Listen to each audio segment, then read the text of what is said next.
Bien, Bien, doctor, gracias. qué bueno. Ya, vamos a revisar en esta clase dos grupos de medicamentos que son en general eh, ya también de larga trayectoria y que se usan, ustedes van a darse cuenta quizás que son más frecuentes de uso. Em, Se trata de los aminoglucósidos y las fluoroquinolonas. Veamos el primer grupo, los aminoglucósidos, y ustedes ven aquí un listado de varios, ¿no es cierto? Como 10, y que si se fijan en los años de origen, en realidad son bastante ya antiguos. Por ejemplo, como un dato más bien histórico de la medicina, la streptomicina que está arriba, ¿no es cierto?, el año 1944, fue uno de los, en su momento, uno de los grandes avances en el tratamiento de la tuberculosis. Pero lamentablemente su uso también probablemente un poco eh, descuidado, eh, generó resistencia, entonces hubo que buscar otras alternativas. Así entonces, hay varios de estos antibióticos, ¿no es cierto?, que están actualmente siguen en uso y siguen teniendo alguna cuota de indicación clínica que no deja de ser importante. Estos aminoglucósidos son definidos como bactericidas, aun cuando, como conversamos ayer, creo, eh, tienen un mecanismo de acción asociado a la inhibición de la síntesis de proteínas. Pero el impacto, digamos, en términos metabólicos es tan importante que terminan siendo bactericidas a las dosis recomendadas. Así entonces, el mecanismo de acción está entonces vinculado a, como ven ustedes, el puntito rojo de la lámina sería el aminoglucosio.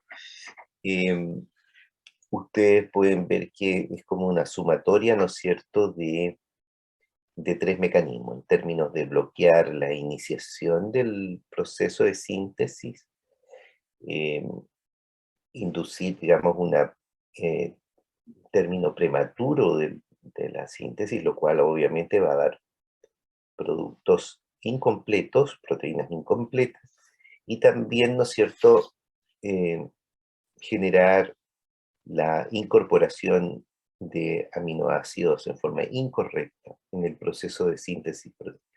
Por lo tanto, de esta triple acción prácticamente podría uno eh, llegar a la conclusión que la gran mayoría de las bacterias, ¿no es cierto?, va a tener eh, un final de lisis, ¿no? Mal final, beneficioso para nuestro paciente. Ahora, además, hay que algunas cualidades que son interesantes. Em, Como el antibiótico tiene que entrar a la pared, pasar la pared bacteriana, ¿no es cierto? Y entrar a donde está efectivamente los mecanismos de síntesis, este proceso es energía dependiente y eh, demanda también, obviamente, un mecanismo bien oxigenado. ¿Por qué les digo esto? Porque en condiciones de anaerobiosis, ¿no es cierto?, o de acidosis que pueden acompañar situaciones, ¿no es cierto?, como ustedes saben, de estados infecciosos, estados sépticos graves, ¿no es cierto? Obviamente el transporte del aminoglucósido se ve afectado. Y de esa manera entonces se pueda asegurar el efecto bactericida que ya les he mencionado. Otro hecho relevante de este grupo es que son moléculas muy polarizadas, hidrofílicas, lo cual hace que también sean difíciles de absorber. ¿Mm?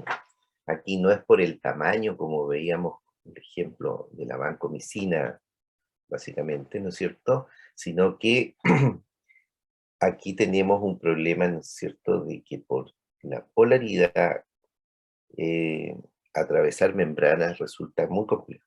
¿Mm? Así que son fármacos que si los administramos por vía oral, solo podría uno esperar un efecto, ¿no es cierto?, tópico a nivel, ¿no es cierto?, de mucosa, del contenido intestinal. Respecto al espectro de acción de estos antibióticos, en realidad es definido como de amplio espectro, incluyendo estafilococos aureus, beta-lactamasa, ¿no es cierto?, y pseudomonas. Pero hay que tomar en consideración que son antibióticos que no son activos frente a, gérmenes, bacterias, digamos, frecuentes. Streptococos, ¿no es cierto?, neumococos, hemófilos y los anaerobios por la razón que ya les mencioné. Entonces, hay que tener cuidado en términos de la indicación de los aminoglucósidos, ¿no es cierto? Cuadros de neumonias características o amigdalitis y cosas por el estilo no van a ser eh, tratadas nunca, no deben ser tratadas con estos antibióticos. En suma, son amplio espectro, a pesar de lo que recién vimos, bactericidas, a pesar del mecanismo, ¿no es cierto?, que está ligado a la síntesis de proteína, tienen un efecto postantibiótico, un EPA importante, eso creo que se los mencioné, eso significa, ¿no es cierto?, que los tejidos se impregnan de aminoglucósido y aun cuando se haya terminado la última dosis del tratamiento, el efecto persiste, normalmente días más, de manera que el efecto antibiótico no se termina con el hecho de la última dosis. Y lo otro que es importante, y ya la razón la pueden deducir ustedes, que la sinergia con beta-lactámico es favorable, porque el beta-lactámico, ¿no es cierto?, rompe pared por su mecanismo de acción y el aminoglucósido puede eventualmente eh, entrar con más facilidad y terminar de eliminar la bacteria. Así que no es raro que esquemas de antibióticos em, comprendan antibióticos de ambos grupos, es decir, un aminoglucósido más un beta-lactamo. Y aquí está la explicación, ¿no es cierto?, de la sinergia antimicrobiana, dado, ¿no es cierto?, el efecto de pared y el efecto después posterior, ¿no es cierto?, del aminoglucósido. De esta manera, entonces, se pueden lograr efectos clínicos mucho más importantes, significativos, en el caso de infecciones, ¿no es cierto?, con algunos gérmenes que podrían tener alguna cuota de resistencia, complicaciones, ¿no es cierto? Así también, ya ustedes conocen a las tetraciclinas, también se ha usado una mezcla de aminoglucósidos con tetra para el tratamiento de la brucelosis. Del punto de vista cinético, acuérdense, son moléculas muy polarizadas que les cuesta atravesar membrana, especialmente a nivel entonces intestinal. La vía inyectable es la que más se usa y obviamente la aplicación de aminoglucosa en forma tópica. Hay muchos colirios, ¿no es cierto?, en el ámbito oftalmológico, muchas cremas en el ámbito dermatológico, ¿no es cierto?, que han usado y siguen usando estos aminoglucósidos. Ahora, desde el punto de vista sistémico, cuando nosotros usamos dosis de aminoglucósidos, la cinética es dosis dependiente. ¿Eso qué significa? ¿No es cierto? Que en la medida que administramos más dosis, tenemos más niveles plasmáticos, tienen que, obviamente, aumentar los niveles de excreción, etc. Dado que no se metabolizan estos antibióticos, entonces el 95% o incluso más es de excreción renal. Y esto es sumamente importante por lo que vamos a ver enseguida. Ahora, esto significa que dependiendo de la dosis, ¿no es cierto? Cuando se inyecta al paciente, endovenoso o intramuscular, podemos estar alcanzando niveles tóxicos. Y eso puede significar, ¿no es cierto?, problemas. La distribución en general, entonces, va a estar fundamentalmente en algunas áreas del organismo, donde puedan, digamos, atravesar, y eso significa que con niveles altos, en general, eh, pueden llegar, ¿no es cierto?, a acumularse incluso en el caso de la embarazada a nivel de líquido amniótico. ¿Mm? Por eso se ponen ciertas precauciones en este sentido. Y por otro lado, en- también a nivel de humor vítreo, en la parte oftalmológica, a nivel sinovial, en términos de artritis, ¿no es cierto? Bueno, hay ahí tejidos que tienen más posibilidades de alcanzar niveles altos. El metabolismo, ya les dije, nulo. La excreción renal, acuérdense, 90 más por ciento, esa es la verdad. Em, Ahí la filtración glomerular, como se señala en este dibujo, esta lámina, es un 98%. ¿Qué significa esto? Que la gran cantidad, la gran proporción, ¿no es cierto?, de aminoglucósidos que uno usa para un cuadro clínico va a pasar sí o sí vía renal. ¿Qué ha pasado? Se ha transformado, ¿no es cierto?, en una alternativa, tomando todas las precauciones, ya ustedes imaginan, ¿no es cierto?, pero es una alternativa para el manejo de infecciones renales. ¿M? Pielonefritis o otro, ¿no es cierto?, que requiere una opción terapéutica que tenga altas concentraciones a nivel renal. Aquí tenemos un candidato. ¿M? Porque obviamente va a haber una gran, digamos, eh, reabsorción tubular, o sea, va a haber un ciclo intrarrenal importante, lo cual significa que el antibiótico se concentra a este nivel, mucho más que en otros tejidos. Por lo tanto, uno de los problemas que hay que siempre mencionar es que dependiendo del plan terapéutico, de la dosificación, etcétera, vamos a tener el riesgo de que podríamos causar una nefrotoxicidad si es que el, el proceso, ¿no es cierto?, se maneja mal. Em, Aquí ustedes tienen algunos datos de los amikacina, gentamicina, que por lo menos esos dos antibióticos, acuérdense, porque son antibióticos que están en todas partes disponibles, incluso a un costo bajo. Eh, Vidas medias, como ustedes ven, bastante similares a lo que es la mayoría de los antibióticos. Aquí está la dosificación, una tabla estándar, y si se fijan al extremo derecho hay concentraciones plasmáticas.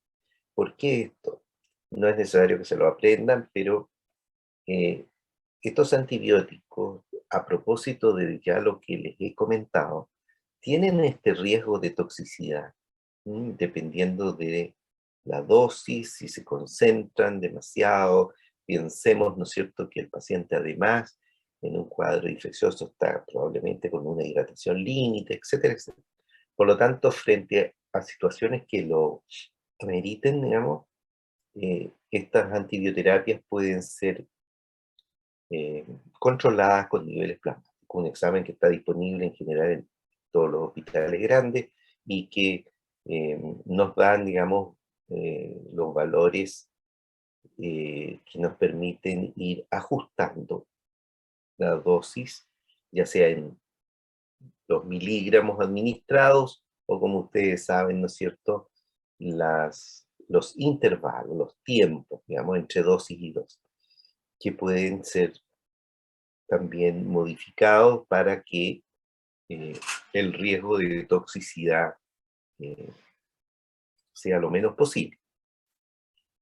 Si el paciente ya tiene una falla renal, ya vimos, ¿no es cierto?, recién que estos antibióticos sí o sí pasan por el riñón y además se concentran en las células tubulares, ¿no es cierto? Obviamente van a ser pacientes que en principio ojalá no los tratemos, pensémoslo así, con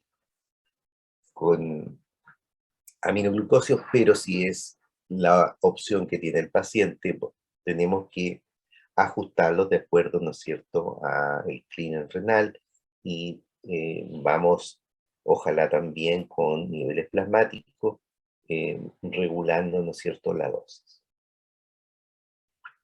Como todo antibiótico no está libre de los mecanismos de resistencia, ahí ustedes tienen 3 mecanismos que se han definido como los más frecuentes.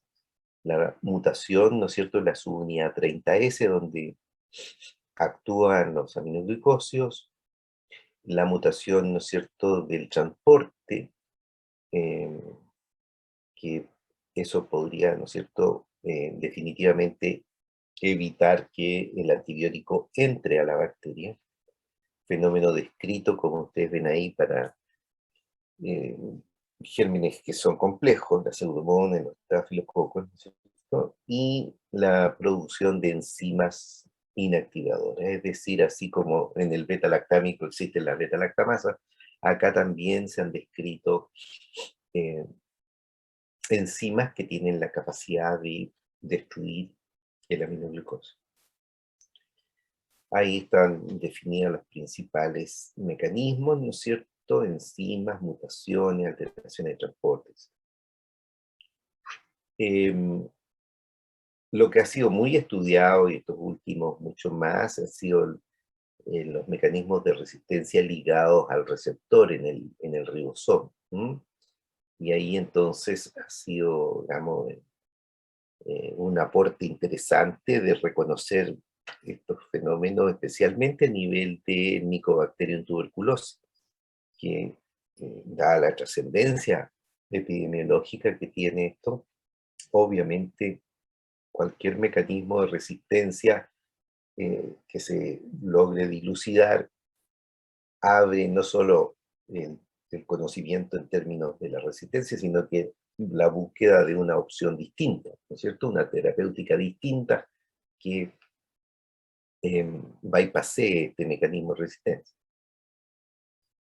Em, la resistencia adquirida es un tema complejo porque esto, tal como me han escuchado repetidamente, em, está fuertemente ligada, ¿no es cierto?, al uso inapropiado, en dosis inapropiadas, en tiempos inapropiados, etcétera, ¿no es cierto?, que bueno, van a generar muchas veces una resistencia que es por inactivación, por enzimas, ¿no es cierto?, bacterianas, que en definitiva, ¿no es cierto?, hacen mucho más compleja la terapéutica, porque el antibiótico, obviamente, en contacto con las bacterias, va a ser definitivamente destruido, es decir, no hay antibiótico disponible.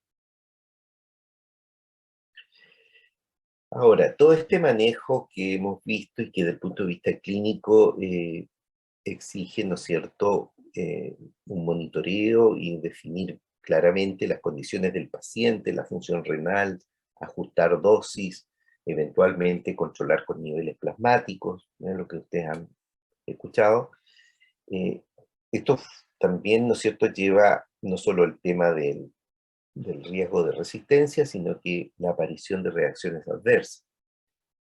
Por lo tanto, hay que tener claro de que por las características cinéticas, los aminoglicósidos, si están especialmente con un régimen de dosificación alto tóxico, van a estar concentrados en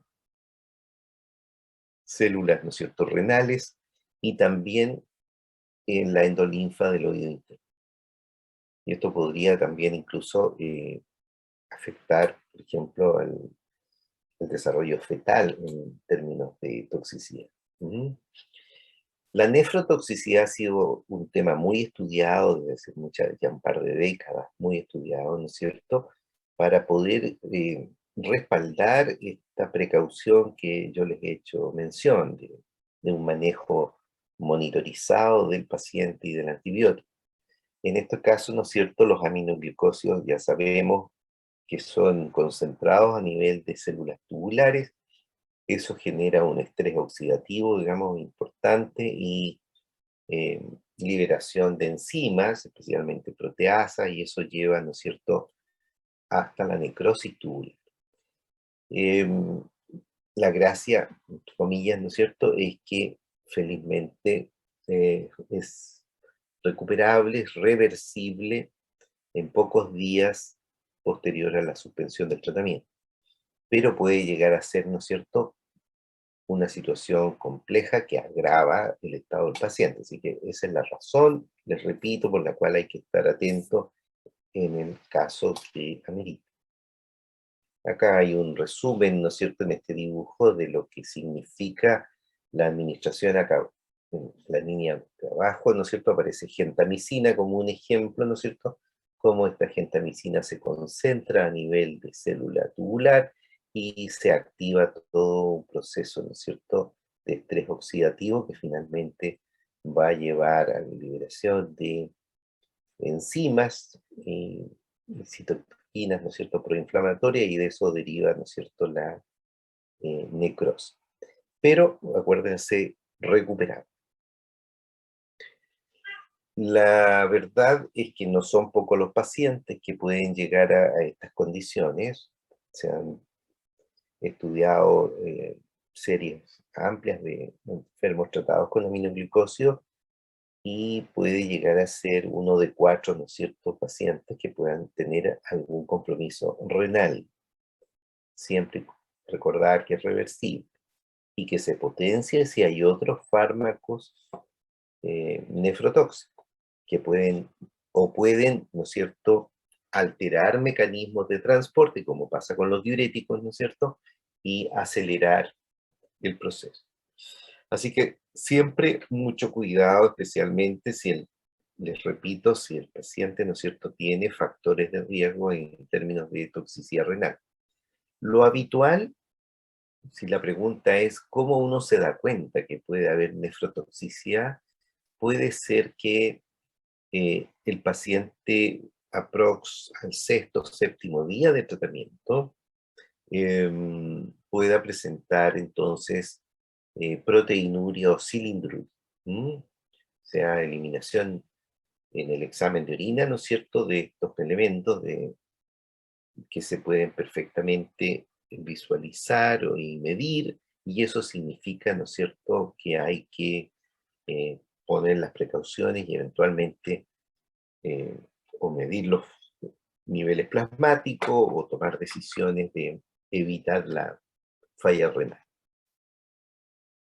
Los factores de riesgo que recién les mencionaba tienen que ver con la edad, si ya tiene algún daño renal, ¿no es cierto? Curiosamente ha sido esto mucho más frecuente en pacientes mujeres, y si hay entonces condiciones que acompañan, ¿no es cierto?, como factores que desestabilicen el tema hemodinámico, y con ello entonces favorece la concentración del aminoglucósido en las células tubulares.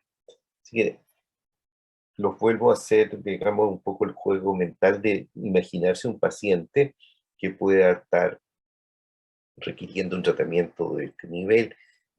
eh, Va a haber que controlarlo, ¿no es cierto?, monitorizar su condición, especialmente de función renal, y ojalá tengamos la posibilidad también de tener un buen control y ajustar la dosis, ¿no es cierto?, de la aminoglucosa. cómo poder disminuir el riesgo de que causemos problemas. Se ha evaluado distintos factores. Uno de ellos ha sido la dosis única diaria,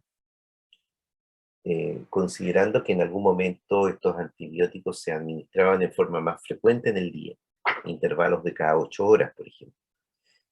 Se dieron cuenta, ¿no es cierto?, distintas series de investigación de pacientes que ese modelo era más tóxico que administrar una sola dosis diaria. Ojalá también los tratamientos sean acortados a 7 días, no más que eso. De 7 días hacia adelante eran más frecuentes la aparición de nefrotoxicidad. El monitoreo de niveles plasmáticos, que ya se los mencioné, y el control de factores que favorezcan la toxicidad renal. Respecto a la ototoxicidad, yo ya les mencionaba que estos antibióticos se concentran en la endolinfa y pueden entonces generar también por lo mismo de un estrés oxidativo, ¿no es cierto? En definitiva, activar todo el proceso inflamatorio y llegar a dañar todo el sistema, ¿no es cierto?, de audición, si es a nivel coclear, ¿no es cierto?, y control del equilibrio, si es a nivel vestibular. Aquí ustedes tienen un monito donde se puede considerar, ¿no es cierto?, el hecho de que se acumulan, ¿no es cierto?, moléculas de antibiótico incluso en las mitocondrias, ¿no es cierto?, y de esa forma al final van a generar todas las consecuencias de la liberación de radicales libres y dañar entonces todo el sistema. Esto es muy complejo porque puede ser en tratamientos de 10 días o más, en realidad. Y un tercio, fíjense ustedes, un 33% de los pacientes pueden presentar disminución de la capacidad auditiva, es decir, la audiometría acusa, ¿no es cierto?, el daño coclear. Factores de riesgo, lo mismo, ¿no es cierto? Los tiempos de tratamiento, las concentraciones plasmáticas, las edades extremas, otros ototóxicos, en este caso, insuficiencia renal, significa mayor concentración sistémica, ustedes ya saben eso, y eso determina que eh, se produzca daño renal. Ahí ustedes ven una microfotografía, ¿no es cierto?, donde la estructura, ¿no es cierto?, del oído interno se ve claramente dañada, ¿no es cierto?, por lo que recién acabamos de revisar. Así que hay algunas susceptibilidades, pareciera que hay poblaciones en el mundo que han tenido más sensibilidad que otras respecto al tema de autotoxicidad. Algunos antibióticos parecen ser un poco más, ¿no es cierto? Pero esto tiene que ver con la frecuencia de uso, etc. En todo caso, esto es un hecho real. Yo tengo en mi memoria, cuando era estudiante como ustedes, haber conocido muchos pacientes tuberculosos tratados con streptomicina que estaban absolutamente sordos, producto del tratamiento. Otras reacciones adversas que se han descrito para los aminoglucósidos, pero con mucho más bajo nivel de frecuencia, se han descrito eosinofilias, estomatitis, neuritis periférica, bloqueos neuromuscular, alergias, etcétera, como casi podría ser para cualquier antibiótico. Pero si la pregunta es cuáles serían las reacciones adversas más frecuentes de estos antibióticos, de los aminoglucósidos, habría que definir, ¿no es cierto?, la nefrotoxicidad la ototoxicidad y fuertemente relacionadas, ¿no es cierto?, a la dosificación. Así que esa es la responsabilidad, ¿no es cierto?, de tener un buen control y de que eh, tengamos clarito que el paciente pueda eh, sal- salir de la infección y no afectado por el antibiótico.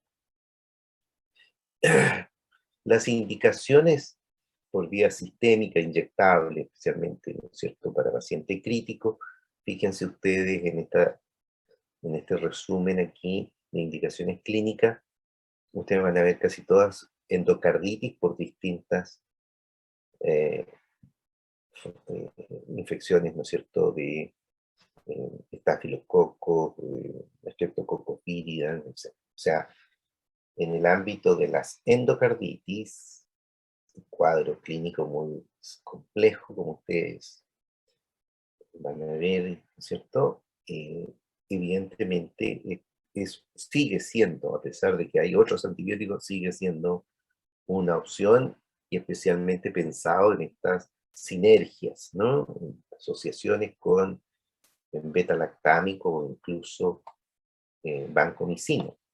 Recuerden que si usamos beta-lactámico y aminoglucosio, el tema de la nefrotoxicidad, etcétera, va a estar solo dependiendo de el aminoglucosio. Si a diferencia lo asociamos, ¿no es cierto?, a una vancomicina, ya también le sumamos el riesgo, ¿no es cierto?, de la vancomicina. Entonces, la antibioterapia, como ustedes pueden suponer, es un manejo muy complicado en términos de lograr el efecto esperado, que es controlar la infección del paciente, pero sin afectar las condiciones posteriores, ¿no es cierto?, que no tenga consecuencias. Otras indicaciones, eh, osteomielitis, meningitis asociadas, en esto, por eso les digo, la sinergia especialmente con beta-lactámicos es extraordinariamente útil. ¿Mm? La brucelosis que ya la mencionamos, algunas infecciones quirúrgicas, también ustedes van a ver en pacientes con pie diabético. O sea, todavía, a pesar de que uno dice, pero tantos años que tiene este grupo antibiótico, ya como que pareciera que no tiene eh, lugar en términos de indicaciones clínicas, sí, las conservan porque, eh, por las mismas razones que yo les he estado explicando, felizmente han sido antibióticos que no se han usado en forma eh, tan así libre, ¿no? Y se ha tomado siempre precaución. Ustedes, así como les mencioné, van a ver que hay muchos productos tópicos, ¿ah? Eh, en gotitas, colirios, cremas, en que los aminoglucósidos se siguen indicando mucho. Respecto al grupo de las fluoroquinolonas, este grupo es también muy interesante. Tiene una historia también bastante antigua. Fíjense que a partir de una estructura química como es la cloroquina, acuérdense que por ahí lo van a ver de nuevo el próximo año seguro relacionados a la malaria. De ahí derivó, ¿no es cierto?, un fármaco que todavía existe, pero que la indicación prácticamente cero, el ácido nalidíxico, que ya tiene 60 años, ¿no es cierto? Y que en algún momento fue una alternativa usada en infecciones urinarias no complicadas. ¿Mm? Y así pasaron muchos años, como ustedes ven, el año 62 el ácido nalidíxico, después estas quinolonas, estructuralmente hablando, dieron origen a otro producto, el ácido oxolínico, en el año 80 al ácido pimetídico. Todo ello solo referido al manejo de infecciones urinarias no complicadas. ¿Eso qué significa? Infecciones urinarias bajas, como también se llama, que comprometen solo una cistitis y no hay compromiso renal. Por lo tanto, estas quinolonas pasaron largos años, como ustedes comprenderán, bajo ese modelo de indicación. Y a alguien se le ocurrió agregar una molécula de flúor y cambió todo. Estos son los grandes, así como eh, iluminación, como que alguien se ilumina, digamos, ¿no? Y una molécula muy vieja, muy limitada en términos de su capacidad antibiótica, ¿no es cierto? La toman y hacen eh, ensayos, ¿no es cierto?, a ver qué pasa con eh, distintos tipos de radicales en la molécula. Y resultó que la incorporación, ¿no es cierto?, de un flúor y ir después buscando, ¿no es cierto?, radicales que se vayan incrementando la potencia antibiótica, se transformaron entonces en fluoroquinolonas y cambió radicalmente, como vamos a ver, el espectro de acción. Y así entonces, nuestras fluoroquinolonas han sido clasificadas de distinta manera, pero la verdad es que lo más importante para fines clínicos ha sido la experiencia con las monofluoradas. Eso significa que tienen una molécula de flúor. Y ahí tenemos fármacos que probablemente algunos de ellos ustedes conocen. Ciprofloxacino, que fue el primero y fue, digamos, el que generó un boom mundial con esto, ¿no? Y también tenemos en nuestro medio el uso de la levofloxacina y de la moxifloxacina. Yo diría que son los tres que hay disponibles. En algún momento tuvimos más. Tuvimos también la norfloxacina, la feroxacina bajo una trifluorada. En este momento yo diría que nuestra realidad eh, terapéutica está disponiendo de ciprofloxacino, levo y mox, todas fluoradas.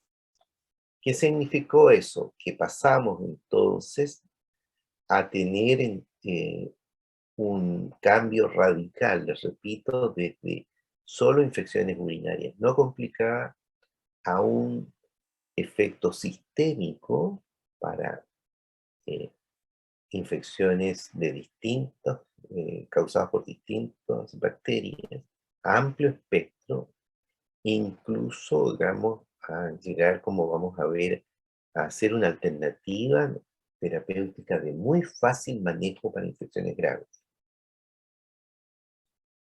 El mecanismo de acción de estas fluoroquinolonas es bastante también especial porque se refiere a un mecanismo que por la inhibición de enzimas bacterianas se desenrolla la doble hélice del ADN bacteriano. Y con eso entonces eh, no solo es imposible replicar la molécula, sino que además eh, hasta el volumen de las moléculas, ¿no es cierto?, de ADN bacteriano eh, se desarrolla o se desenrolla, ¿no es cierto?, y eso va a generar una alteración volumétrica incompatible con la de la bacteria. Por lo tanto, el mecanismo de acción de las fluoroquinolonas, ¿no es cierto?, se considera bactericida y de alta eficacia. Y aquí tenemos, por ejemplo, el espectro de acción del fármaco que dio el golpe a la cátedra, ¿no? En este grupo, que fue la ciprofloxacina, y así también las que han seguido saliendo. Y si ustedes se fijan, hay una variedad de todo tipo de bacterias que pasan a ser sensibles, incluyendo estáfilo, incluyendo pseudomonas, clamidia, micoplasmas atípicos, etcétera, e incluso, como ustedes ven abajo, Mycobacterium TBC. Por lo tanto, esto transformó en gran medida la terapéutica, dejando solo fuera para la ciprofloxacina el Streptococcus pneumoniae. De tal manera que, independiente de esa precaución, uno tenía una alternativa terapéutica, ¿no es cierto?, para infecciones urinarias, digestivas, respiratorias, cutáneas, etc., incluyendo hasta una tuberculosis. Aquí tienen un poco lo mismo y ven entonces el espectro de acción, ¿no es cierto? Y si se fijan en las últimas dos, levofloxacina y moxifloxacina, en realidad se ve incluso una sumatoria. Ya aparece sensible, fíjense ustedes, el Streptococcus pneumoniae y el Piógenes, e incluso con la moxifloxacina, eh, algunos anaerobios. Esto, como les decía, permite entonces un manejo bastante fácil, cómodo, porque si bien es cierto, existen eh, las alternativas inyectables de la fluoroquinolona, fundamentalmente se usan por vía oral, porque tienen una biodisponibilidad superior al 90%. Así es que, en general, digamos, son muchas veces los pacientes inicialmente tratados por vía inyectable y posteriormente completan su plan terapéutico por vía oral. ¿Mm? Atraviesan todas las barreras, tienen gran capacidad, ¿no es cierto?, de distribución, de penetración tisular, y se concentran en algunos tejidos. Ha sido muy útil, por ejemplo, el hecho de que las fluoroquinolonas tengan altas concentraciones a nivel de próstata. Entonces, un fenómeno clínico muy complejo que ustedes lo van a estudiar, que es la prostatitis, eh, en este tipo de antibióticos tiene una buena alternativa terapéutica. ¿Mm? Aquí tenemos algunos parámetros farmacocinéticos, ¿no es cierto? Ustedes ven que hay algunas diferencias en relación a la excreción renal y hepática en la columna, en la tercera columna de eliminación, porcentualmente. Por ejemplo, la ciprofloxacina es mucho más excretada por vía renal, ¿no es cierto? Eh, Ustedes van a ver que una gran mayoría de pacientes con infecciones urinarias se tratan con ciprofloxacina, y, por ejemplo, la moxifloxacina es un poco distinto, la vida media también, ¿no es cierto?, es distinta. Entonces, habitualmente la ciprofloxacina se indica por vía oral cada 12 horas, en el caso de la moxifloxacina, incluso la levo puede llegar a ser administrada una vez al día.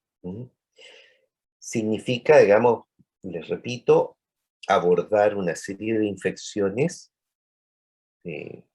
curso en general común, no complicadas, etcétera, y de una manera bastante cómoda para el paciente, por las razones, digamos, de absorción, y por otro lado, ¿no es cierto?, el régimen de dosificación es bastante cómodo.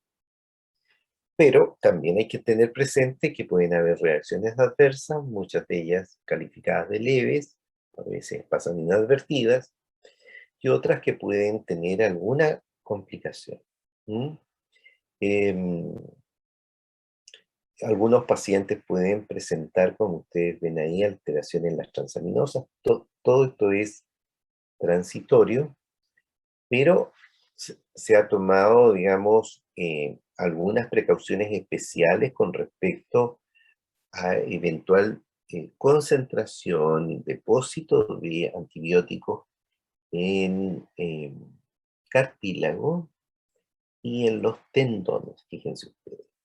Esto último puede llegar a causar eventualmente una inflamación posterior al tratamiento, no es simultáneo. El paciente se trata exitosamente, pero al cabo de 7-10 días posterior a terminar el tratamiento, puede presentar entonces un cuadro clínico de tendinitis, curiosamente muy frecuente dentro de la casuística en el tendón de Aquiles y con riesgo que han habido casos de ruptura, de ruptura del tendón. Respecto a la condropatía, lo que es cartílago, también ha sido tema estudiado y básicamente esto ha creado una precaución porque eh, sin haber, digamos, estudios categóricos en seres humanos, pero sí a nivel experimental, desde que se pusieron en uso las fluoroquinolonas, ha habido la precaución, una tarjeta amarilla o roja, ¿no es cierto?, de no usar en embarazada para no afectar los cartílagos de crecimiento a nivel fetal. ¿Mm? De manera que si hay una contraindicación sería todo lo que significa cartílagos de crecimiento, sea entonces a nivel embarazo, o sea en el mundo pediátrico. ¿Mm? Y esa ha sido una precaución muy respetada, también fue muy ético desde el punto de vista de los laboratorios que estudiaron esto, de presentar los antibióticos en forma muy completa y con la precaución de evitar el uso, ¿no es cierto?, por esta razón. Las indicaciones clínicas, entonces, frecuentemente van a estar usadas las fluoroquinolonas en infecciones del tracto urinario, del tracto gastrointestinal, infecciones de transmisión sexual, las ITS, prostatitis que yo les mencioné. Con la ITS, especialmente la gonorrea, en algún sentido causó problemas, entre comillas, el uso de estos fármacos, de estos antibióticos, porque en el fondo se controla la infección con una monodosis, es decir, una dosis. Ustedes comprenderán que adquirir una dosis en algún momento era sumamente fácil, como llegar y pasar por la farmacia, sin haber ningún control ni notificación, como se debe ser, de las infecciones de transmisión sexual. Así que por algún tiempo, mientras no se puso control sobre esto, el programa de las infecciones de transmisión sexual sufrió un terremoto, digamos, porque eh, el libre acceso que hubo en algún momento significaba que el paciente se trataba sin quedar notificado, ¿no es cierto?, el caso. Otras indicaciones, como ustedes ven, son del ámbito respiratorio, el uso tópico en colirios o algunas cuotas ópticas, etcétera, también forma parte de las indicaciones médicas. Dado el amplio espectro, que ya lo vimos, ¿no es cierto? Y hay estudios en curso de poder lograr con el uso de las fluoroquinolonas, ¿no es cierto?, tratamientos antituberculosos más acortados, con de tiempo más corto que los actuales, el esquema actual, ¿no es cierto?, eh, que demora, como ustedes saben, 6 meses. Eso es todo. Si tienen alguna pregunta, por favor, estoy atento.